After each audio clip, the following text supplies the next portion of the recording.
future. Things are changing so very, very quickly that nobody can say with any kind of certainty the future is this.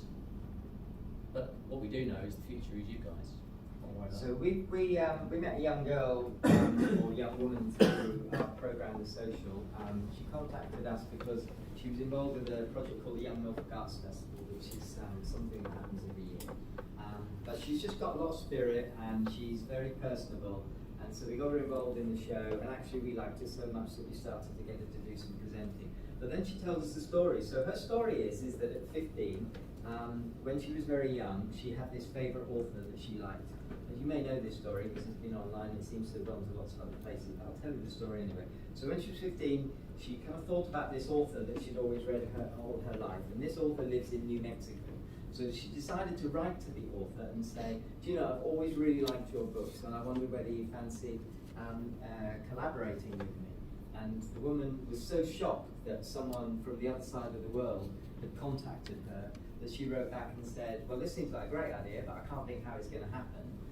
So the girl said, well, I'll tell you what, why don't you come over and stay with me? So she got the woman, who is, by the way, in her 80s. So she got the woman to come over from New Mexico to come and stay with her in Norfolk.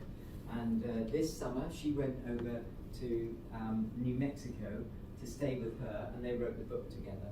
And before she went to New Mexico, she went to Nicaragua, because basically she was involved with a kind of young women's group, and she'd got herself on a project where she was helping in Nicaragua. Then she went to New Mexico to write this book. While she was in New Mexico writing the book, she made a really good film about the relationship that the two of them had.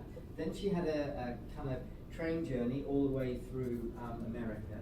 The whole of the trip for America, she did a photography project called Photographing Strangers. So she would find people that she thought were interesting, just go up to them and take their photographs. When she got to New York, she took part in the climate change kind of events and filmed those. And now she's been, as she got back to England, she's been considered to be this global ambassador for a project called Better Tomorrow.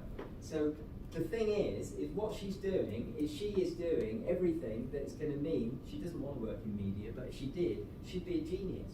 Because she's not only worked out how to contact and communicate with people, find unusual and different things, get involved in things that are happening, and also film and photograph them and write about them at the same time.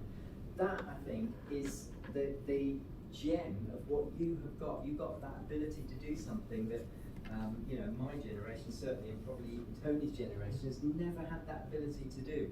So what you might think of as an industry that might seem impermeable or difficult to get into, or actually not providing what you want, the last thing you should do, this is, now I'm on a soapbox now, so you know, tell me if I'm saying too much, but the last thing you should do is go into an industry and just feed the same. Because if you kind of go in and you're kind of doing what everyone wants and not actually kind of saying it needs to be energized in different ways, that whole thing where you talked about being part of a group and all having same aims, you know, that's a really good thing.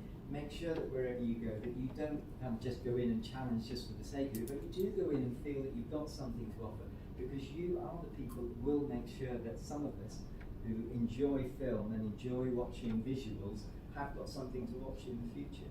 I mean, the business students this morning, you know, I'm saying to them, you're in business, but basically visuals are going to be your future. You know, visuals are so important that it doesn't matter where you work, you're going to need them. So you're going to need people who are in film, but certainly the media organisations need people like you to energise it, change it. And the way to do that is out there now, making stuff, trying things out, looking at different types of films, whether it's ones that are about what you're interested in, or whether it's one of the artier films that you're interested in, or the documentary type style, whatever it is, that's what you need to do. Does that make any sense? Yeah, okay, I'm going to show you a couple of films.